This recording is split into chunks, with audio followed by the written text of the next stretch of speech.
دوستو تصور کیجئے صدیوں پہلے کا وہ گھمنڈی بادشاہ فرعون جو خود کو خدا کہنے لگا تھا، پانی میں ڈوب کر مر گیا، لیکن اس کی لاش آج بھی ہزاروں سال بعد ویسی کی ویسی موجود ہے۔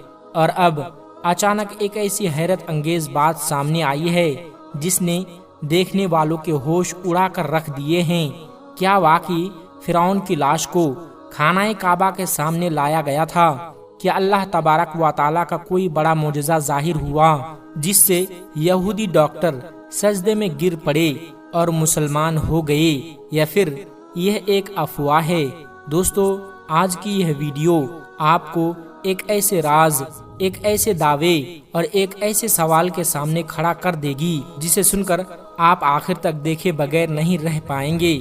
اس لیے دل تھام لیجئے اور کان کھول کر سنیے، کیونکہ جو کچھ ہم بتانے والے ہیں وہ آپ کی سوچ ہمیشہ کے لیے بدل سکتا ہے۔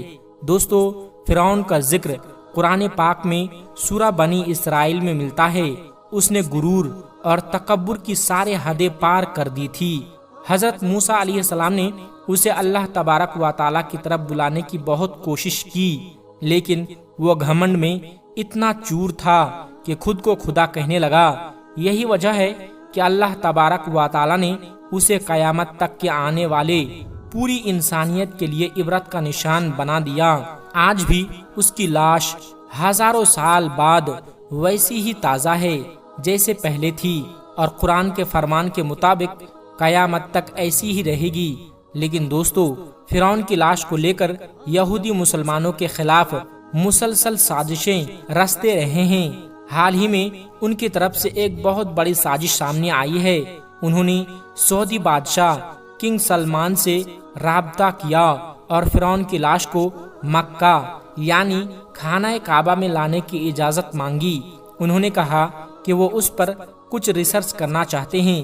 کنگ سلمان نے ان کی چال کو اچھی طرح سمجھتے ہوئے، اللہ پر پورا یقین رکھتے ہوئے انہیں اجازت دے دی۔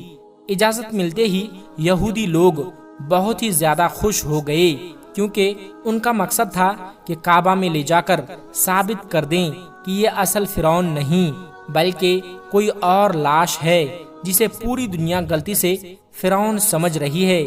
لیکن دوستو جب وہ فرعون کی لاش کو کعبہ شریف کے سامنے رکھتے ہیں تو اچانک اللہ تبارک و تعالیٰ کا ایسا معجزہ ظاہر ہوتا ہے کہ سارے یہودی ڈاکٹر سجدے میں گر پڑتے ہیں اور وہیں کلمہ پڑھ کر مسلمان ہو جاتے ہیں۔ سبحان اللہ۔ اب سوال یہ ہے کہ 1991 سے پہلے دنیا کو فرعون کی لاش کے بارے میں کچھ معلوم نہیں تھا، حالانکہ بائبل اور قرآن دونوں میں فرعون کا ذکر ہے۔ حضرت موسیٰ علیہ السلام کی قوم کا پیچھا کرتے ہوئے فرعون اپنی فوج سمیت پانی میں ڈوب گیا تھا۔ تورات اور بائبل یہاں خاموش ہے، لیکن قرآن مقدس سورہ یونس کی آیت نمبر 92 میں اللہ تبارک و تعالیٰ فرماتا ہے، آج ہم تیرے جسم کو سمندر سے نکال کر محفوظ کر دیں گے تاکہ بعد میں آنے والوں کے لیے عبرت کا نشان بن جائے۔ دوستو فرعون کی موت کے بعد اللہ کے حکم سے دریائے نیل نے اس کی لاش کو کنارے پر پھینک دیا۔ ہزاروں سال بعد جب لاش ملی تو اسے قاہرہ لے جایا گیا، زمین پر دفن کیا گیا، لیکن زمین نے بھی اسے باہر نکال دیا۔ پھر اسے تابوت میں رکھ کر مصر کے میوزیم میں رکھ دیا گیا۔ 2000 سال بعد جب قرآن نازل ہوا تو مسلمانوں کو یقین ہو گیا، لیکن وہ یہ نہیں جانتے تھے کہ وہ لاش کہاں ہے۔ پھر 1971 میں مصر کے ایک چور احمد رسول کو ایک خفیہ راستے کا پتہ چلا۔ پولیس نے اسے پکڑا اور اسی جگہ کھدائی میں فرعون کی لاش مل گئی جس کے کفن پر ان کا نام لکھا ہوا تھا۔ دنیا بھر کے سائنسدان مصر پہنچے، ٹیسٹ کیے اور تصدیق کی کہ یہ وہی فرعون ہے جس کا ذکر قرآن مقدس میں ہے۔ 1992 میں جب لاش خراب ہونے لگی تو مصری حکومت نے فرانس سے مدد مانگی۔ فرانس میں ڈاکٹر مورس بکائی کی ٹیم نے مائکرواسکوپ سے جانچ کی تو معلوم ہوا کہ موت پانی میں ڈوبنے سے ہوئی ہے۔ ڈاکٹر مورس حیران رہ گیا اور مزید تحقیق کے لیے مصر پہنچا۔ وہاں مصری سائنسدانوں نے اسے سورہ یونس کی آیت نمبر 90 سے 92 کا ترجمہ سنایا۔ سنتے ہی ڈاکٹر مورس پکار اٹھا، اللہ سچا ہے، قرآن مقدس سچا ہے اور اللہ کے نبی صلی اللہ علیہ وسلم سچے ہیں، اور اسی لمحے کلمہ پڑھ کر مسلمان ہو گیا۔ سبحان اللہ۔ لیکن دوستو، یہودی خاموش کیسے رہتے؟ وہ قرآن کو غلط ثابت کرنے کے لیے فرعون کی لاش کو کعبہ لے جانے کی سازش کرنے لگے۔ انہوں نے کچھ مسلمانوں کو پیسے دے کر اپنے ساتھ ملا لیا اور لاش کو جنازے کی شکل میں کعبہ پہنچایا۔ لیکن جیسے ہی لاش کعبہ شریف کے سامنے رکھی گئی، اچانک لاش پر عجیب و غریب قسم کی چونٹیاں پھیل گئی۔ کفن ہٹایا تو چاروں طرف چونٹیاں ہی چونٹیاں نظر آئیں۔ لوگ چیخنے لگے، چونٹیاں ہاتھوں پر چڑھ کر کاٹنے لگی۔ لاش کو فوراً باہر لے جایا گیا تو ساری چونٹیاں اچانک غائب ہو گئی اور لاش پھر ویسی کی ویسی ہو گئی۔ یہ منظر دیکھ کر وہاں موجود سب لوگ حیران رہ گئے اور کئی لوگ وہیں کلمہ پڑھ کر مسلمان ہو گئے۔ یہ معلومات ہمیں سعودی میڈیا سے ملی ہے۔ اس میں کتنی سچائی ہے یہ اللہ تبارک و تعالی ہی بہتر جانتا ہے، لیکن یہ قصے ہمیں اللہ کی قدرت کی یاد دلاتی ہے کہ اس کی نشانیاں کیسے وقت کے ساتھ سامنے آتی رہتی ہے۔ دوستو، بات کرتے ہیں ایک اور حیرت انگیز نشانی کی جو آج ہمارے سامنے پوری ہوتے ہوئے نظر آ رہی ہے۔ دوستو، کیا آپ نے وہ وائرل ویڈیو دیکھا ہے جس میں کعبہ شریف کے ٹھیک اوپر آسمان میں ایک پرفیکٹ گول دائرہ بنا ہوا بادل چھا گیا ہے؟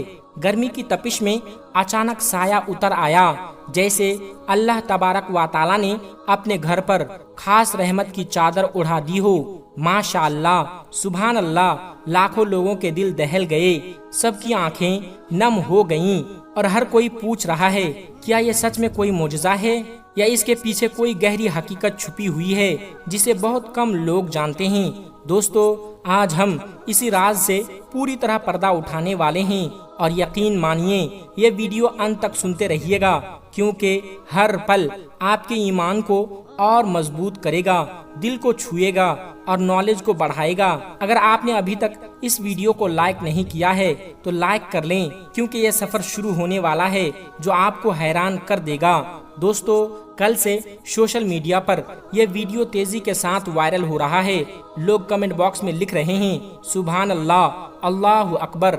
کعبہ شریف کے ٹھیک اوپر گولائی میں بادل آ گئے۔ ٹھیک اسی ایریا پر سایہ پڑ رہا ہے جہاں ہزاروں حاجی گرمی سے تپ رہے تھے، پسینے سے تربتر ہو رہے تھے۔ دیکھنے میں یہ نظارہ بے حد خوبصورت، دل کو چھو لینے والا اور آنکھوں کو سکون دینے والا ہے۔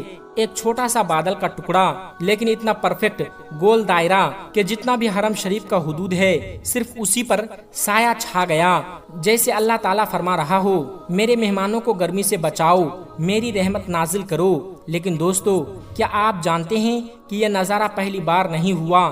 خانہ کعبہ کے اوپر ایسی رحمتیں اور برکتیں نازل ہوتی رہتی ہے۔ اللہ تبارک و تعالیٰ کی مہربانی وہاں برستی رہتی ہے۔ سال میں کئی بار ایسا ہوتا ہے، بس اس بار کسی نے ویڈیو بنا لی، اس لیے پوری دنیا دیکھ رہی ہے۔ اب سب سے بڑا اور رومانچک سوال یہ ہے، کیا اس بادل کے دائرے کا بیت المعمور سے کوئی کنیکشن ہے؟ دوستو، کعبہ شریف کے ٹھیک اوپر 7ویں آسمان پر بھی ایک مقدس گھر موجود ہے جسے بیت المعمور کہا جاتا ہے، فرشتوں کا کعبہ۔